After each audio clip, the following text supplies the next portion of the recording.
पूर्णमदः पूर्णमिदं पूर्णात् पूर्णमुदच्यते पूर्णस्य पूर्णमादाय पूर्णमेवावशिष्यते। ॐ शान्तिः शान्तिः शान्तिः। शङ्करं शङ्कराचार्यं केशवं बादरायणं सूत्रभाष्यकृतौ वन्दे भगवन्तौ पुनः पुनः। ईश्वरो गुरुरात्मेति मूर्तिभेदविभागिने व्योमवद्व्याप्तदेहाय दक्षिणामूर्तये नमः। ॐ शान्तिः शान्तिः शान्तिः।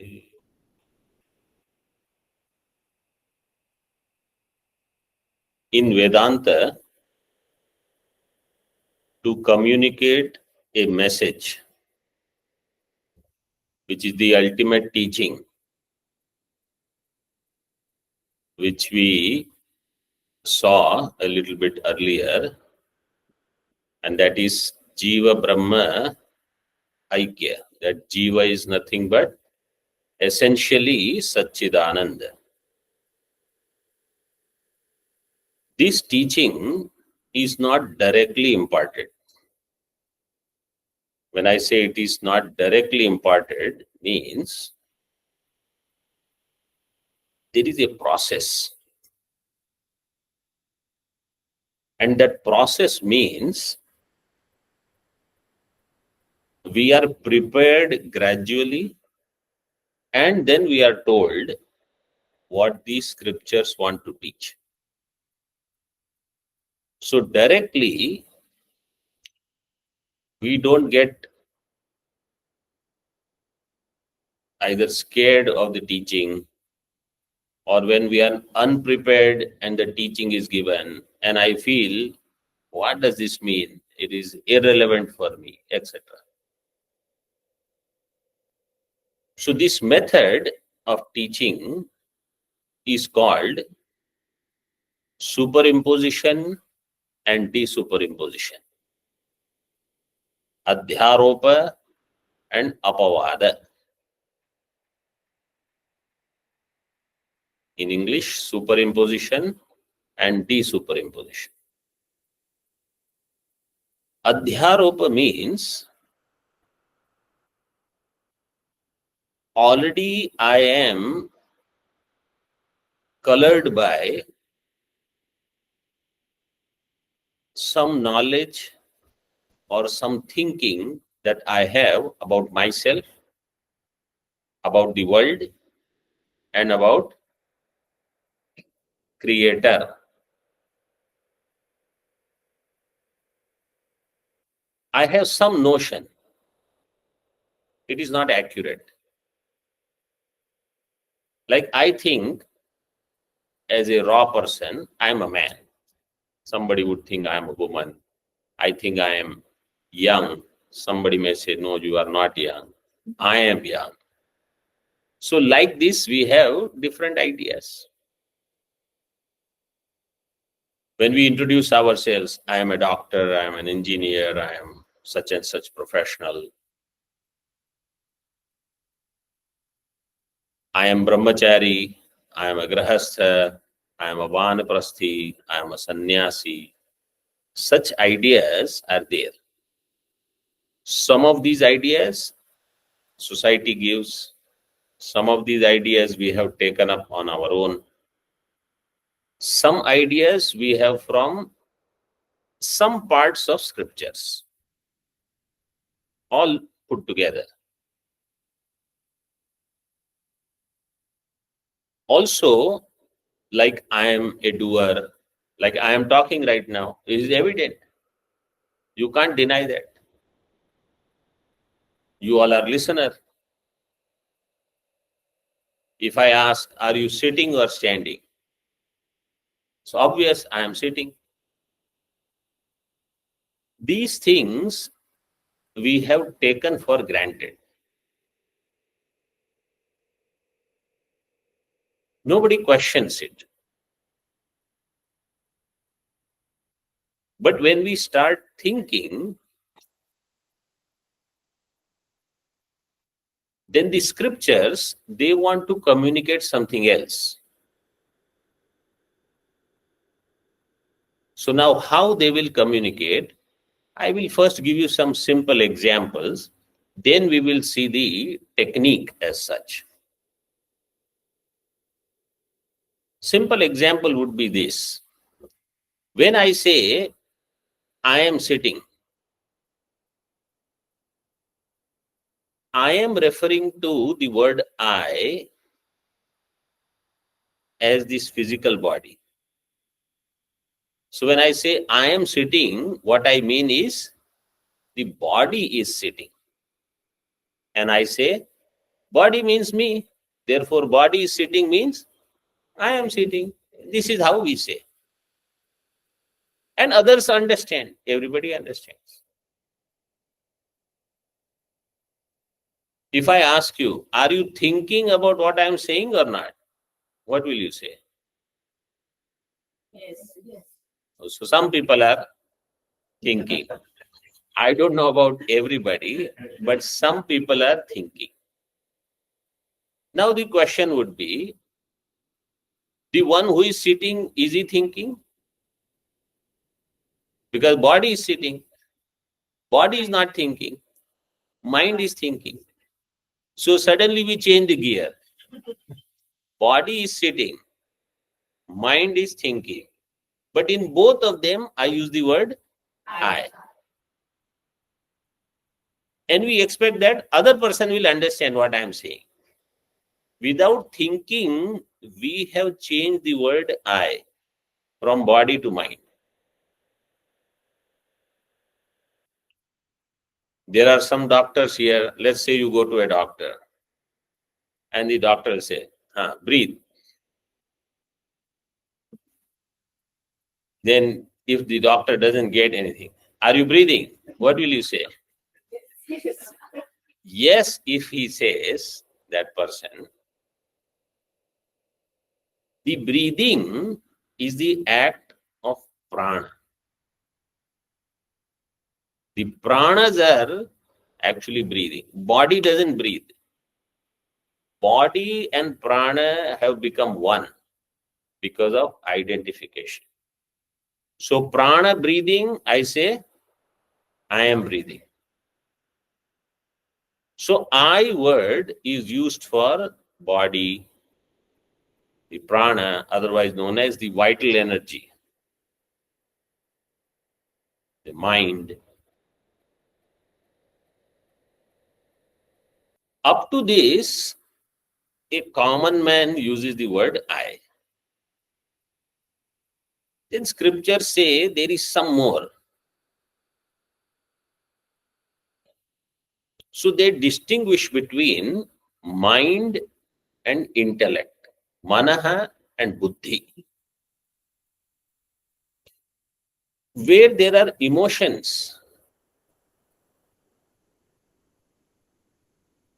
we say, I'm feeling pain, I'm feeling love, I am feeling your sorrow, I can feel your sorrow. So that feeling aspect is divided as the department of mind. Emotions are felt. And the thinking, more so like understanding, is the department of intellect. So we separate the two. Means in scriptures, this is done to refine what belongs to what or who controls what. Whether mind is controlled by intellect or intellect is controlled by mind. It's a subtler topic, but I am just telling you that the I word can be used for body, the pranas, mind, intellect. Similarly, sense organs. if I ask a question, do you see this garland? So what will you say? Yes. Yes, I see. Right? When you say I see, who is seeing? Eyes. Neither body nor prana nor mind. Eyes are seeing, but we use the word eye for eyes also. Did you hear what I said? Yes, I hear.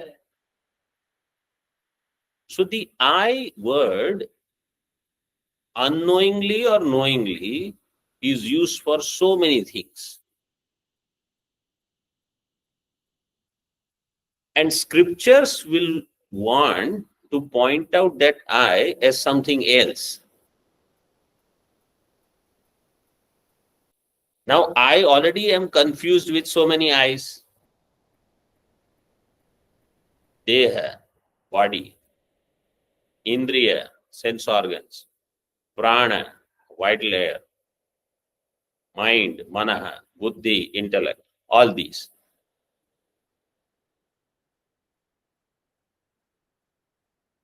And then there are people who would say, my work is me. This is my life, right? They have some, whatever that they come out with, some product. They say, this is my whole thing. This is my expression. Some house they build, so many years they work hard, they build something. This is me. This is me means it's just a way of saying. Somebody identifies so much with their family member or with a dog or cat that they have. They won't say, I am dog, because that sounds foolish. But dog's pain, I will think, is my pain. Their joy is my joy. Their sorrow is my sorrow. So identification is so much that I am not separating myself from that other individual or entity. So I identifies with all of these, internal or external.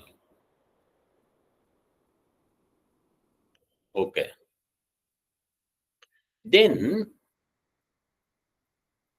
scriptures want to show that this I actually is Satchidananda. So now my attention has to go away from all this, what I have assumed myself as, and start thinking about what the scriptures want to point out or have pointed out. So this cannot happen in one leap. There is no shortcut. Instant formula is not there for this. It's a gradual process, which we understand, and that is what is called evolving. Okay. Now, to teach this, one is the process of showing step by step, like who controls what. For example, let's say if I identify with something external, and I think that is so important, that is who I am, then the scripture says, look, as long as they give joy, you identify with them. When they give sorrow, you start thinking and you withdraw. Or as long as you can walk together, you can identify. Let's say that other individual has to depart, whoever they are, either a physical separation or their life is over and they have to go. What will you do? You can't go. So then it comes as a shock that, oh, they were different. They are gone. I am different. I have to continue.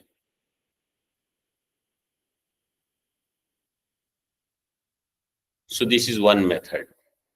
Then next is, I come to physical body. Physical body is me. I use that word. But unhealthy physical body or non-breathing physical body is not me. How do I know? Well, I use it for somebody else. This non-breathing individual body which is lying here, if at all it happens, means what? That gentleman is gone. Unka swargvas ho gaya. By default, we say they have gone to swarga.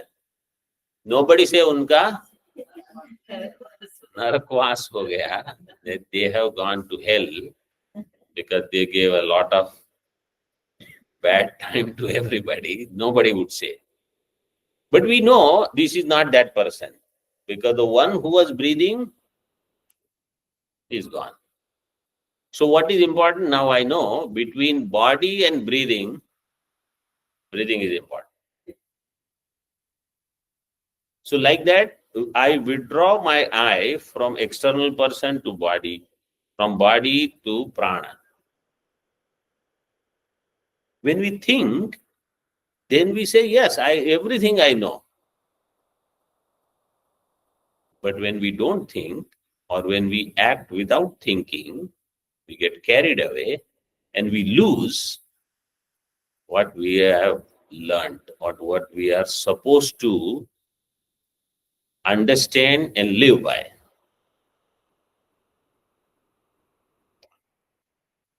From prana, when we come to our sense organs also, we may say I am sense organ, means nobody says I am eyes, I am ears. But we use that I for all of these.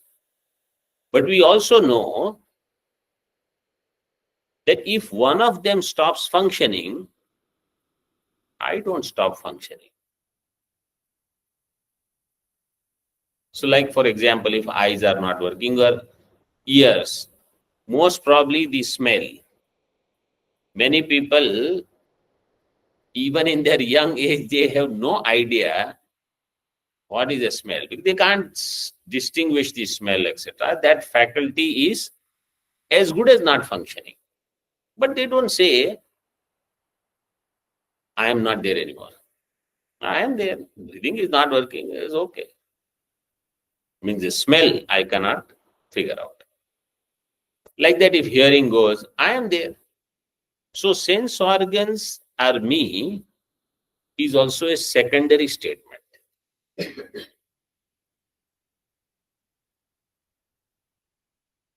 And there is another conflict with sense organs as me. You know what? There are so many sense organs, 10 of them. If I identify with any one, all the other 9 will have problem. There are too many leaders when it comes to these senses.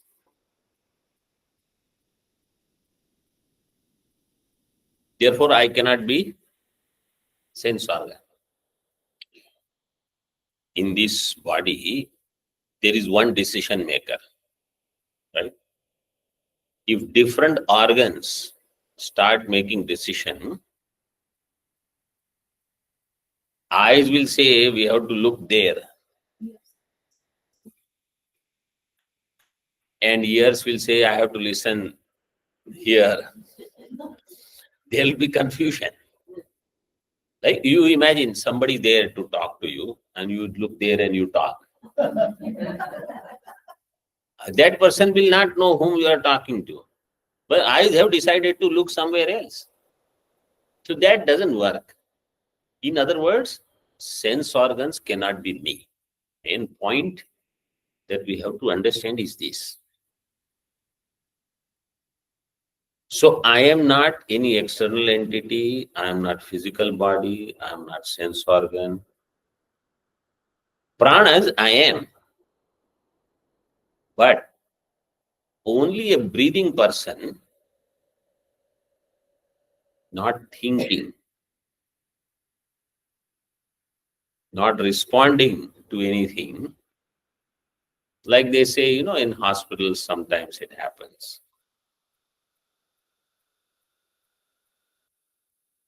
Is not acceptable situation. But I will give you now a scriptural explanation. Let's say at night, breathing is going on, I'm sleeping. Pranas are functioning wonderfully. But I am in deep sleep. Somebody walks in,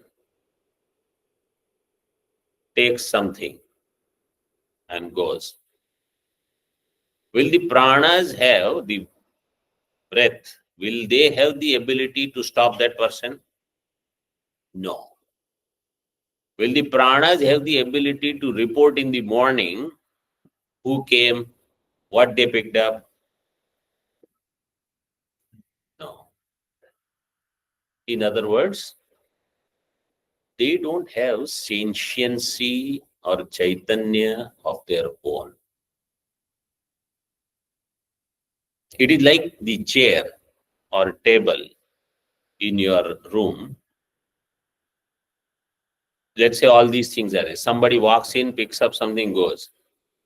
They will not be able to tell. You may say, but video camera, they can tell. Remember, video camera cannot tell. The person who will look at the screen, that person will say, oh, so and so came and so. Cameras by them, they don't have the ability to report. Even a dog who starts barking, it's a sentient entity. The dog is also sleeping or is drugged. The dog also will not report. He is alive. So what is important is chaitanya, not jadavastu, not an inert thing which does not have the knowledge of its own. And prana doesn't have any knowledge. So prana is out.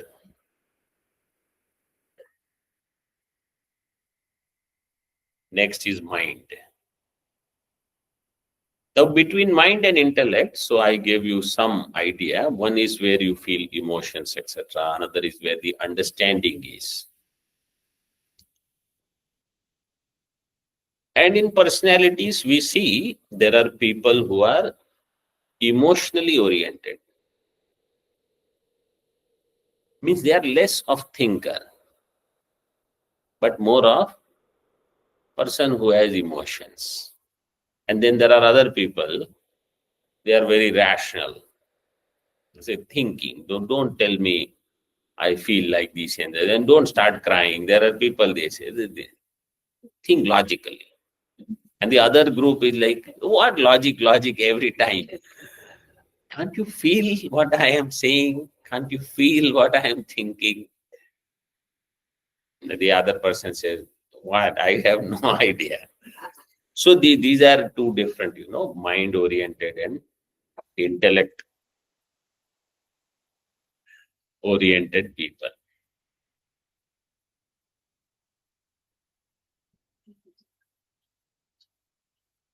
So anyway, you can hear.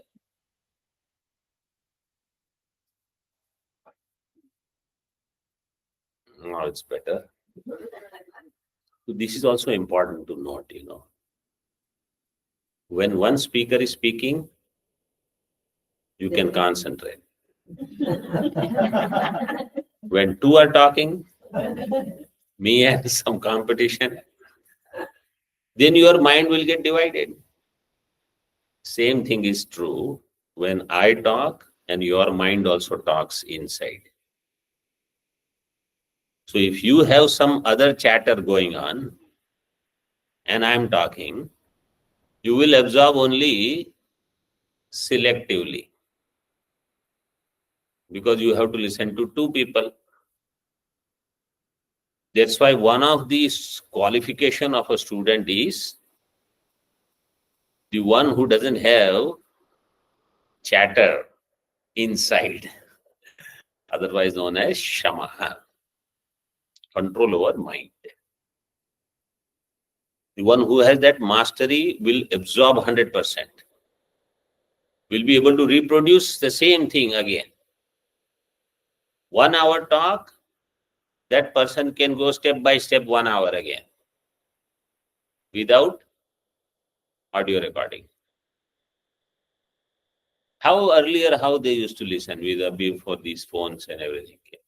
Even when we studied, there was no phone. And you can't write at the speed of which the teacher did. Some points you can note down, but the whole thing should be there in your mind if the thought process is clear and step by step. Okay. So between mind and intellect, in scriptures it is said, mind is controlled by intellect. Means the emotions should be given a direction.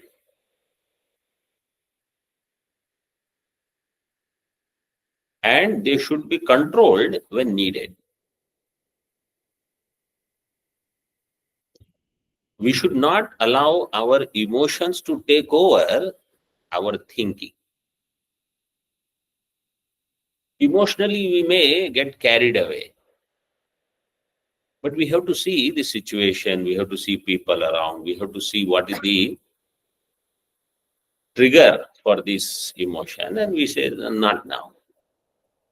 No matter how eager I am to express my emotions, we should put a block. Who will put this block? Intellect. Buddhi will say, "Mm." Like, to give simple example, let's say your phone starts ringing now, and you have urge to see who is calling. And there is another personality within you who says, no, not right now. Swamiji is staring at me. If I pick up my phone, I will not be considered as a good student. No matter who I am, at least in Swami's eye, I have to prove I am a good student. So you will not look at your phone. This internal dialogue is between mind and intellect. This happens every time somebody says something. You know, these salespeople and all, they go to some customer. That person says, the last time you got some product was trash, and they abuse this person. What will the sales guy do? With all smile. Oh, no, no, don't worry, we have another product. Because he knows, if I also get angry, I lose my client. So inside his mind, he says, you come outside, I will beat you up. But outside is express all love and feeling. No, no, no, no, no, sir, you are right, you are right. Here it is. What is this? This is this. Or sometimes, let's say there is a family function and there is a naughty child, and the child knows when other guests come, whatever I want from my parents, I ask, they'll give.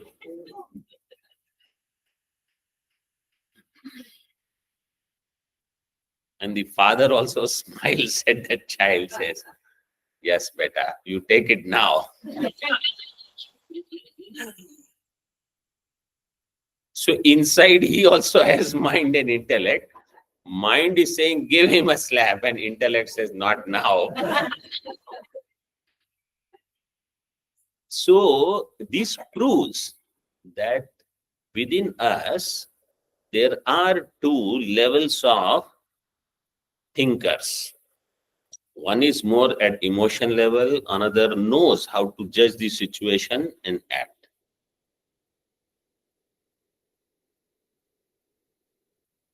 And this intellect is the one which controls mind. And that's why intellect is given a superior position than mind.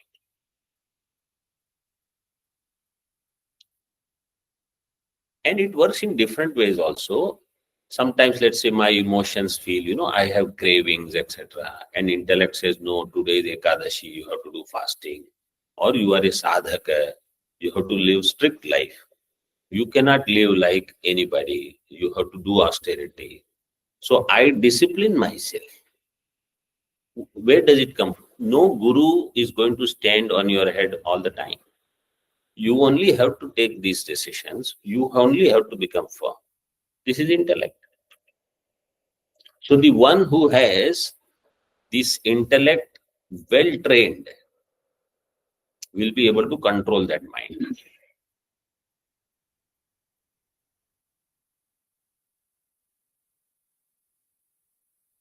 Then comes the next level, that superior to this intellect is something. So in scriptures, we call it Anandamaya Kosha, or the bliss experienced during deep sleep. This happiness at that time is closer to me than even intellect. How? Because throughout the day, let's say I am thinking. But at the end of the day, I want to let go of that intellect also. And I say, now let me sleep. And nobody should disturb me. And if somebody says, but you have, so much wealth, all these gadgets that you have purchased, keep everything aside and let me sleep. Phone, D and D. Let me sleep. Means what? I don't want world to interfere when I am having my best time, deep sleep. This is me. So gradually, I have to move forward.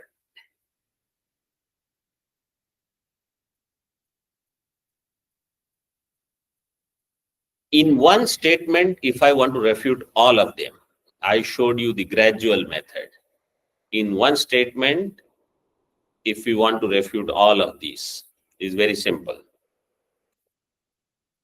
You see this object here, right? What I see is different from me. What I experience is different from me. Do I see this body? Yes, it's different from me. Do I see senses or do I experience my sense organs? Yes, they are different from me. Do I experience my prana, my breathing? Yes, they are different from me. Do I experience my emotions? You can see that now I am getting emotional about something, angry or frustrated or calm. Means I am not that. I am not emotions. If when I ask you, are you understanding what I'm saying? What would you say? When you say yes, means you know you are understanding.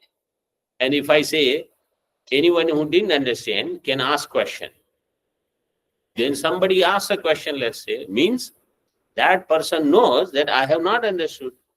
So you know that you are understanding, you know That you are not understanding. Means you are different from the faculty of understanding. So whatever is experienced is different from me. All these are experienced. Therefore, I am none of them.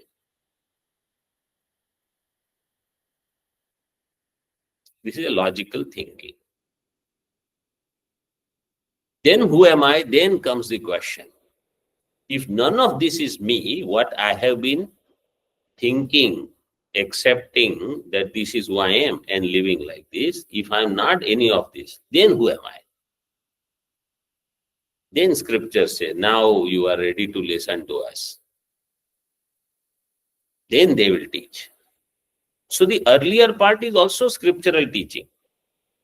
But it is to undo all the work that I have already taken erroneously. Okay? This is half the work done.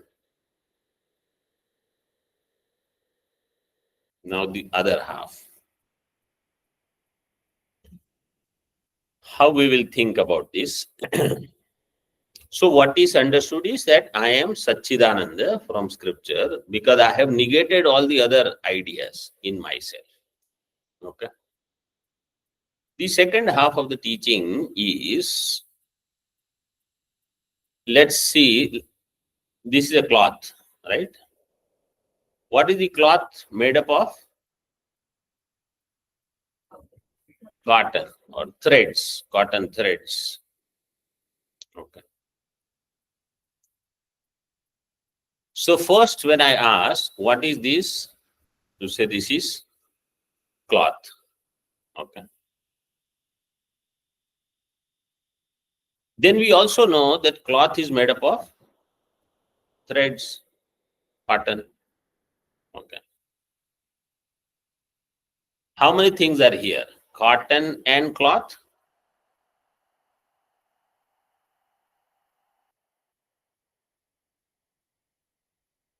If we ask this question, first answer was this is cloth. Now, if we say cloth is made up of cotton. So what is here? Cotton and cloth. If somebody says there are two things, there is one thing called cotton, another thing called cloth. Then I'll say, I keep cotton, you keep, what will you get?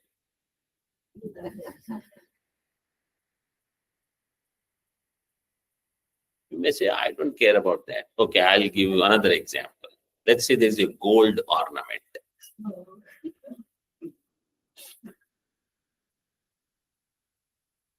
Golden necklace.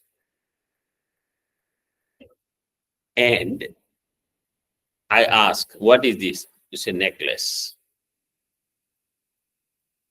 Then I say, what is it made up of? Gold. How many things are there? Now you have become wise. Because if you say there is necklace and there is gold also, then I'll say, okay, I keep, you keep necklace. Now you won't get anything. Because from necklace, if you remove gold, what will remain? That's good idea. You give me your necklace, which is golden. Gold I will keep, you keep the necklace. You won't have anything there. So in other words, necklace is only a name. Cloth is only a name used. There is no such thing called cloth. But we use it and we forget. Only when it is reminded, then I say, yes. So the same thing is for gold and gold ornaments also, that really what is there is gold. There is no ornament. It is only a name used for transactional purposes. That's why when a person who is in this shop, who is dealing with gold all the time, they don't see much of that necklace value. They will see what is the gold weight and what kind of gold it is. The rest is all useless for them.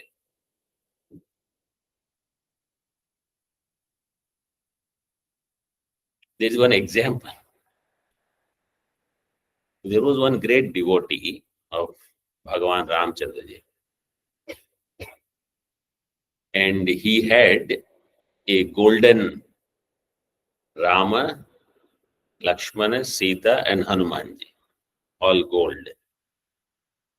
And he went to he needed some money, so he said, I will give you, and please give me some money for this.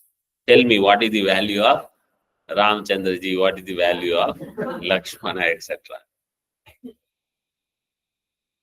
So the goldsmith shop person, he said, Rama is this much, for some price he gave. And Hanumanji, he gave greater price, because Gada was there, the mace, very heavy. The devotee was very angry. You say, how can you say Rama is cheaper than Hanumanji? He's a Bhakta. This is Bhagavan. This person said, I don't see Bhakta and Bhagavan, I see gold. What is the weight of gold? Accordingly, I will give you the price. So they are called Tattva Chintakaha. They can see the essence there. They don't see name and form. What is the truth here? So just as we understand this cloth as nothing but cotton. So my earlier understanding is of cloth. This is Adhyaropa. Removing that and showing that it is nothing but the cotton, which is the material cause of this cloth. Gold is the material cause of that necklace.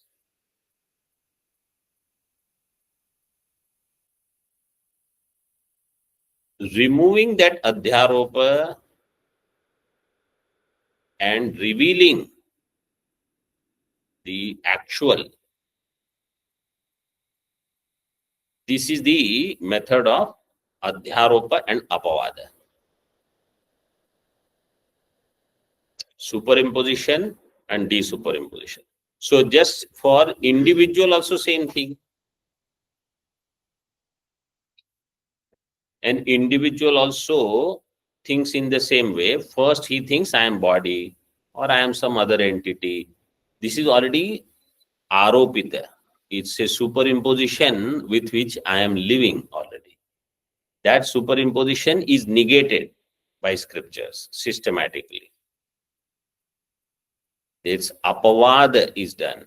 De-superimposition is done. The same thing about the world also. The world also is thought as world. Now, if somebody will ask,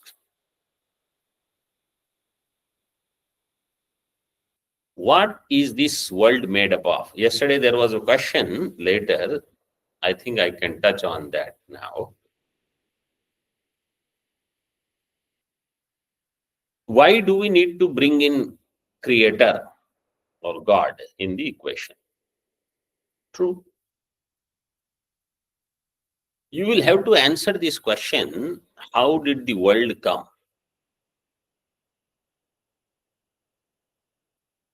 If I say, it came on its own, why anybody is required? World was there by itself. This chair on which I am sitting, can it come by itself without anyone making? No. The clothes that you are wearing, can they come by themselves?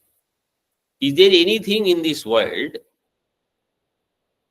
which comes by itself? without anyone doing any effort. Some sentient entity's role is required. An inert thing cannot come into existence on its own. So if the world seems to be inert, it cannot come into existence on its own. In the Buddhistic thinking, and also in a Sankhya philosophy, they tried to remove God from equation. But they were refuted. So according to Sankhya, they say all this is inert and it is there by itself. Just as Chaitanya, the consciousness principle, is eternal, world is also eternal, or the inert matter is eternal.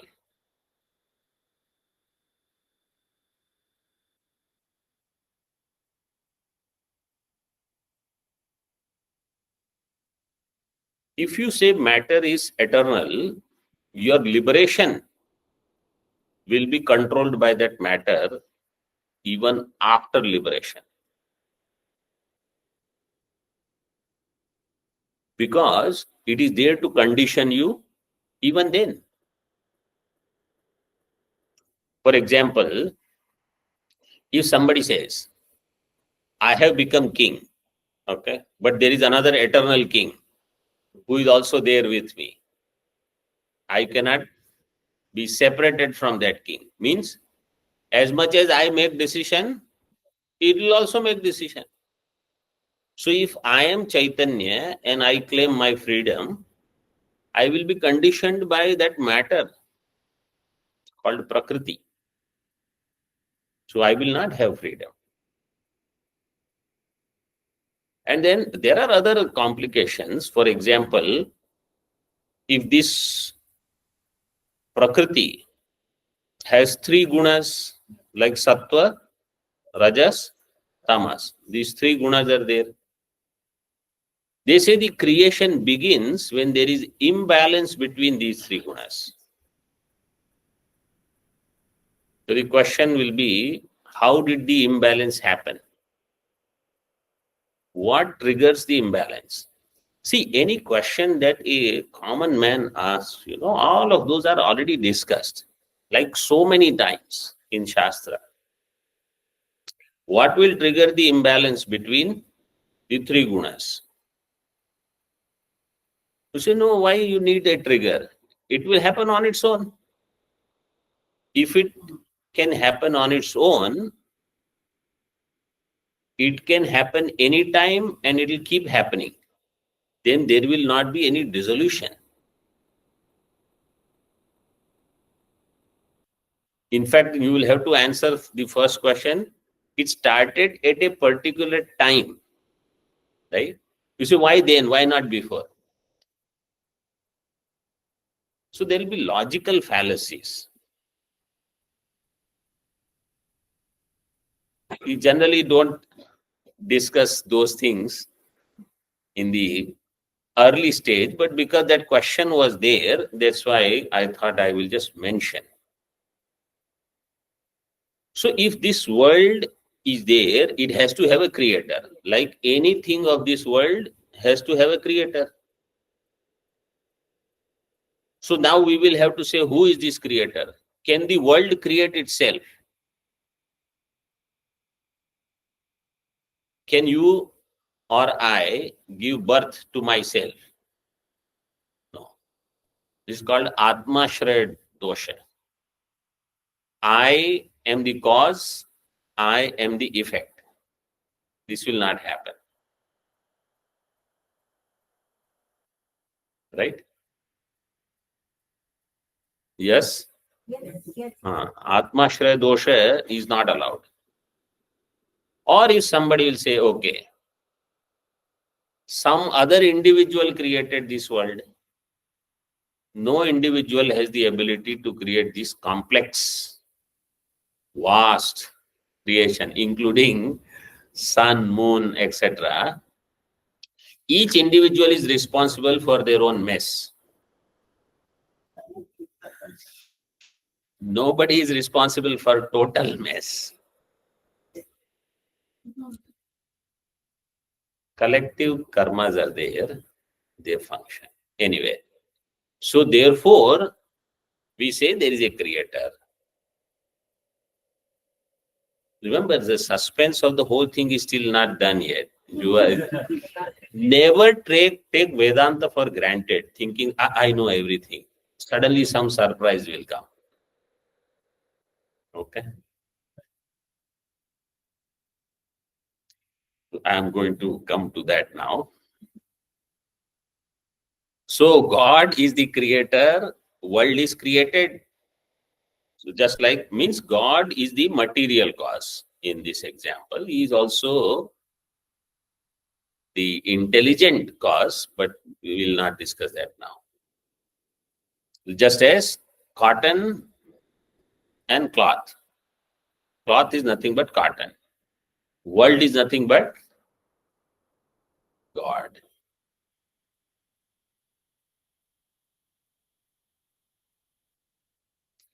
Okay, so far so good. In other words, world is nothing but that same God principle. Then the question is, but I hear God is so beautiful, so wonderful. Some places I see this world is dirty, filthy. I see some adharma going on in this world. Yeah. Something is there, something I don't like, something nobody agrees, but still it is there. Some devastation comes, so many people get, hurt, people die, etc. One. And cotton you can transform into cloth. God, how will you transform into world? Yes, I agree with you. You cannot transform God into world. See, if God, let's say you have half kilo cotton, I'm just saying, and you make that half kilo cotton into cloth. Now, do you have cotton separately still remaining? It's gone. Now it has become cloth. If God becomes world and God is gone, that is also not acceptable. Right? Just as how cotton became cloth, now there is no more cotton. God became world, there is no more God. Some people think like this. This is also not acceptable. So then what should we think? Maybe some part of God became world, some part of God is remaining intact.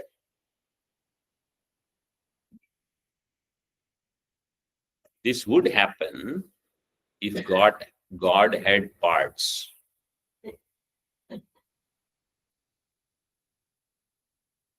But the scriptures say God doesn't have parts. So then how God is this world? You only said that, you made me believe, I nodded my head. Now you are saying God cannot be the world.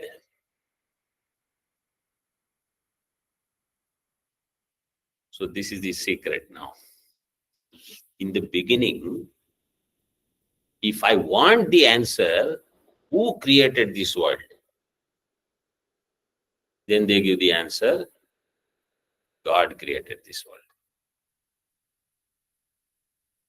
And you proceed on the path. Then when I go forward, then I start thinking, how can God create world? How can God become world? Then Vedanta says,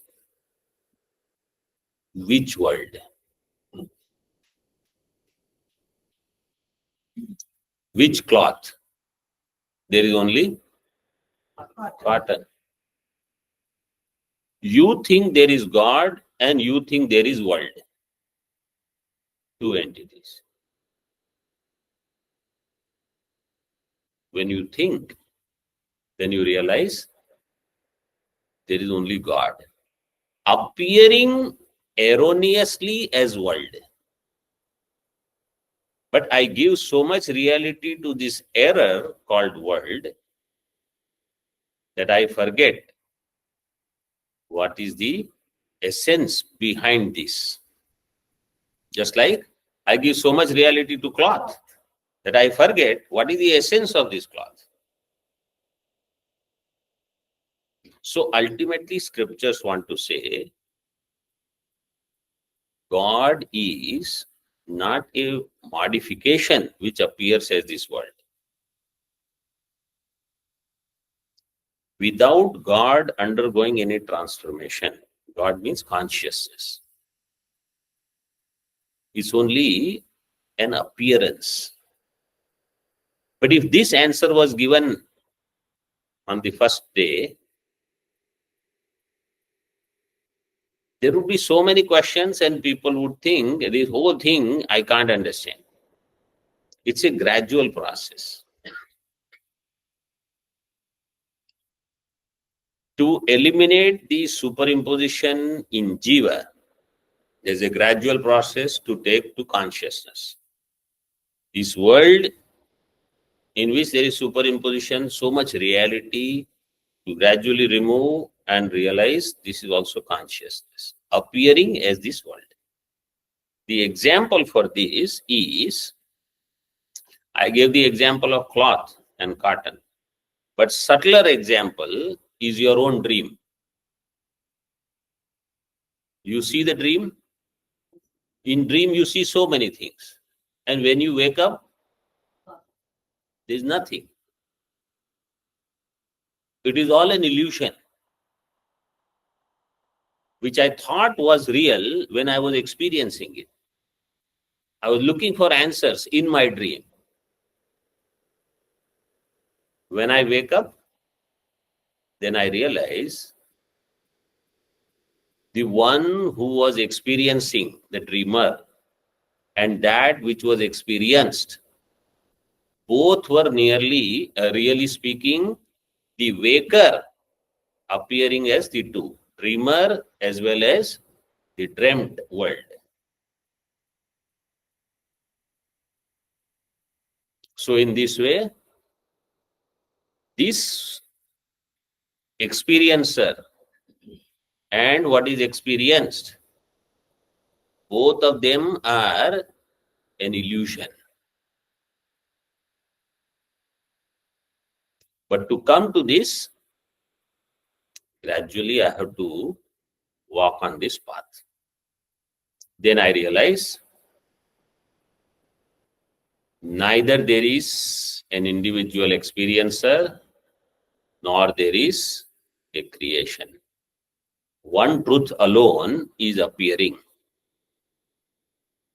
If I get fascinated, get carried away by this, then I lose the teaching. This understanding is called enlightenment. So this is arrived at through the method of superimposition and de-superimposition. Om Purnamadaha Purnamidam Purnat Purnamudachyate Purnasya Purnamadaya Purnameva Vashishyate. Om Shanti Shanti Shanti. Shankaram Shankaracharyam Keshavam Badarayanam Sutrabhashya Kritau Vande Bhagavantau Punah Punah Ishvaro Gururatmeti Murti Bheda Vibhagine Vyomavad Vyapta Dehaya Dakshinamurtaye Namaha. Om Shanti Shanti Shanti.